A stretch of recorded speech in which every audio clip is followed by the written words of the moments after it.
အားလုံးကိုမင်္ဂလာပါလို့နှုတ်ဆက်ပါတယ်မိုက်မေတော်ငါဆိုတဲ့နှုတ်ကပတ်တော်အဖြစ်အနေငယ်ဝင်ငါချင်တာဖြစ်ပါတယ်ငါဆိုတဲ့တတ်တော်ဟာရေထဲမှာပဲအသက်ရှင်ပြီးသူတို့ကိုပြောဆိုမှုပေးနိုင်တဲ့နေရာဖြစ်ပါတယ်ဒါပေမဲ့တနေ့မှာမိုက်မေတော်ငါဟာငါလွတ်မြောက်ခြင်းပြီးငါ၏အနကကံကြမ္မာကိုကုန်းမြေပေါ်မှာပဲရှာဖွေတော့မယ်လို့အကြံရှိပြီးရေထဲမှာခုန်ထွက်ပြီးမြေကုန်းပေါ်သို့ရောက်လာပြီးနောက်မကြာမီအချိန်လေးအတွင်း၌ပင်လေငါဟာတည်ဆုံသွားတာပဲဖြစ်ပါတယ်။ဘာဖြစ်လို့လဲဆိုတော့ငါဆိုတာကုန်းမြေအတွက်ဖန်ဆင်းခံထားရခြင်းမဟုတ်တဲ့အတွက်ကြောင့်ပဲဖြစ်ပါတယ်။ကျွန်တော်တို့လည်းဖျားသခင်ထံကနေထွက်သွားရင်ငါဟာကုန်းပေါ်ရောက်ပြီးတည်ဆုံသွားသလို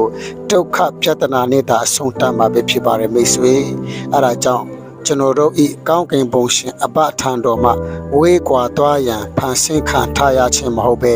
ဖန်ဆင်းရှင်ယေရှုဖခင်နဲ့အတူနေပြီးငါဟာရေထဲမှာသာသူ့ရဲ့အနကအသက်ရှင်ရဲ့အတွက်စိတ်ချပျော်ရွှင်မှုရတဲ့ကဲ့သို့ကျွန်တော်တို့လည်းအနကအသက်ရှင်ရဲ့အတွက်စိတ်ချမှုရမှာပဲဖြစ်ပါတယ်ဆိုတဲ့နှုတ်ကပတ်တော်အဖြစ်အနည်းငယ်ဝင်ငါချင်တာဖြစ်ပါတယ်အလျှောက်တိုင်းပေါ်မှာဖျားရှင်ကောင်းချီးပေးပါစေ